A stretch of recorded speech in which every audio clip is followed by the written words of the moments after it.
People like this year's honorary race chairs, Tamara Casillas and her husband, former Dallas Cowboy Tony Casillas. So here's Tamara talking about getting her cancer diagnosis and the impact it had on her family.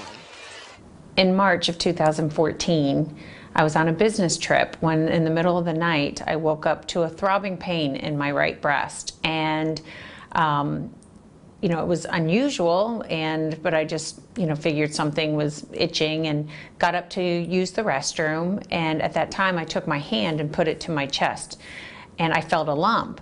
I wasn't really worried about the lump because in September, I had done my mammogram and everything had come back okay. But I kind of made a mental note of it to myself, you know, to make sure that I told my doctor about it. About a week later, when I got home, I called the doctor and told them that I had found a lump, and they said I needed to come in. I did go in to see my doctor. They felt the lump as well and scheduled me immediately for another mammogram. About 4 days later, I got the news, you have breast cancer. Although I had prepared myself for that possibility, you don't know how you're going to react until somebody actually says, you have breast cancer to you.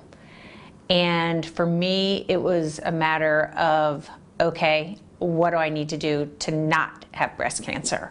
And I just kind of got tunnel vision and went into that mode that, okay, I need to get an appointment. I need to get an appointment with an oncologist. I need to find out what my options are, and I'm going to get rid of this. I had to tell my kids, and I had really put that off until my oldest son, who was coming home from college, was actually home so that we could tell all three of our children together. It's probably the hardest thing that I had to deal with because, you know, I had to say, yes, me. And that's when you realize that so many people, men and women, end up having to tell their families the same thing. And it's tough. Nobody should have to say those words to their kids. And I really think that Tony and I did a great job of holding it together as much as possible until about a week later, we were sitting at the dinner table and my youngest son, Jet, looked at me and we were talking about, you know, what I'd heard from the doctors and how I was planning on tackling this. And then Jet looked at me and he asked me if I was scared. That's the worst thing that a kid should have to ask because you know that they're scared. And I hated cancer for that. I hated that it was making this young child have to ask his mother, are you scared?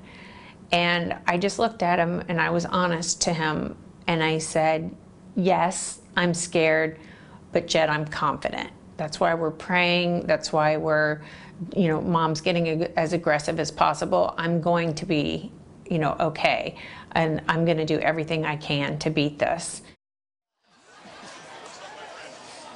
What an incredible story. Tamara and Tony Casillas, welcome to Race Day. Thank you so much for being out here with us. Thank you. We're excited to be here. So you are sharing your story, and part of that story has to do with information and getting the information out there that doctors don't necessarily have to give to you, kind of things you learn on your own. Talk about how important that is to all the folks out here.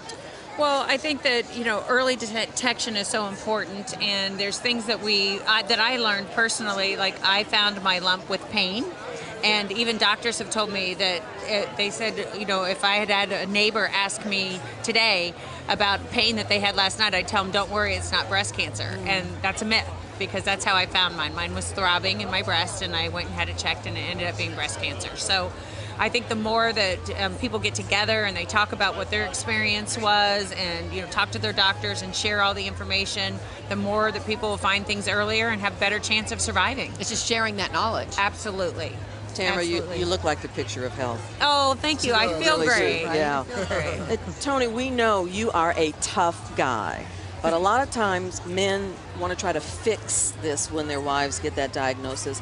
How has this changed you? Well, that's a great point because, you know, as a football player, you're trained to be a gladiator and you have your control, but when something like this, your spouse, a person you love, gets diagnosed with breast cancer, it's like hitting you over the head with a big, you know, some bricks. And so, you know, for me, it was just kind of being able to sort things out and I mean, she's such a remarkable woman. She's strong. And so I always tell her, I said, I don't know if I could have handled and gone through what you did and handle it with like grace and dignity and still just try to carry on. But it's difficult. But I think events like this, awareness and every education, it makes it easier.